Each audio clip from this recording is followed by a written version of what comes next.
رحيم أقاسمه قدومية معلمينتا أقاسنك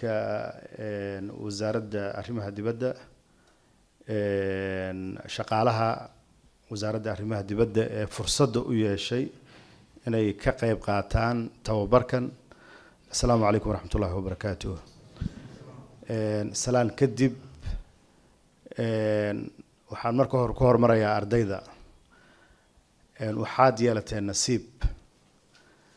wasaaradda ahaan nasiibaan u yeelanay sida gudoomiyaha noo sheegay nasiibkaas waa ku faraxsanahay ka wasaaradda ahaan waa kaaga mahad celinaynaa gudoomiye adiga iyo dhammaan macallimiinta sidoo kale maamulaha maxadka magaasimaha maxadka waa u mahad celinaynaa isagana juhdi ku bixiyo waqti ku bixiyay inuu hawshan dardar geliyo ardayda ahna shaqaalaha wasaaradda arrimaha dibadda fursadan waxaa idinka codsanayaa inaydaan dayicin dal kasta wuxuu ku faanaa afkiisa dhaqankiisa iyo diintiisa waxaana soo galay gaab oo hadda tusaale ahaan warqadaha ka baxa xafiisyadeena haddii macallimiinta ay arkaan iyo gudoomiyaha macadka waxaan malaynayaa inay dhihi lahayn hal maalin meesha laga saaro marka fursadaas inaad ka faa'iideysataan waxaan dhihi jiray oo aad xooga saartaan oo waxa la idin dhigaya bis ma ahane aad dib u raacdaan macallinka tusaale uu idin siinaa laakiin aad ku celcelisaan oo exercise gareysaan oo wixii aad fahmi weysaan aad dib ugu noqotaan adinka la idinka rabaa oo waqtiga macallimiintan duruufaha adag ku shaqeynayo ee dartiin u imaanaya halkan inaadan juhdigooda dayicin waa idinka codsanaa waxaan dhihi jiray waana idin farayaa haddii ilaahay raalli ka noqdo second dadka markay toosto luqadda marka lagu hadlayo waa un isfahmaa siduu raba ha noqoto waa mogtahay dad kala luqadaha isfahmo laakiin markii wax qoraal ay noqoto oo shuruucda iyo habraaci qoraalka uu lahaa laga tago wax waaye nuxurkii waxa la sheegayo nuxurka ka baxayo marka waxaa arkaysaa un waxyaabo badan oo mar qaarkood markaa dib u fiirisid aad leedahay waxa muxuu ula jeeday qofka af soomaaligana ugumaba jiraba waa margi marka in habraaciisaas la ilaaliyo macallimiintaas aan waqtiga laga dhuminin intaasaan soo dardaarmaynaa waqtiga maxaa la jiray in macallinka uu soo hormaro waa wax jiro ama wax dhici doono ma ahan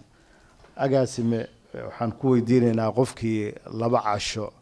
macallinka xitaa isku waqti ay yimaadaan meel gooni ku qor because wax idin barayno waqti lidin gelinayo waa qaranka inuu idinka faa'iideysto haddii marka adinka aad juhdi geli weysaan waa nasiib darro waqti aan ay khasaariseen laakiin qof kale oo booskiina juhdigaas geli karo oo rabo ayaan ku bedelo doonaa marka fursadaas aysan u dhicin waxaan idinka rajaynayaa in waqtigaas mar kasta aad maxaa la dhihi jiray weli mahad celin ugu dartaan maxaa la jiray xoog kuma lihin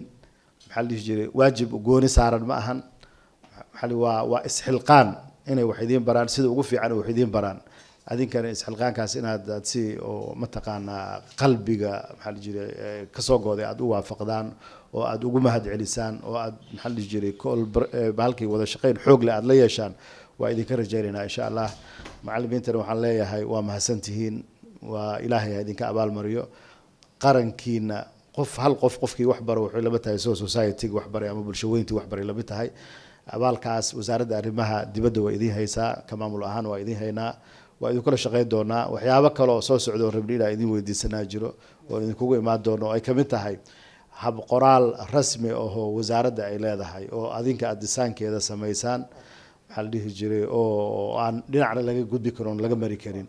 adinka lidinka rabaa inaad ilaalisaan adinka iyo wasaaradda warfaafinta inaad ilaalisaan maxaa la dhihi dowladda adinka wakiil uga ah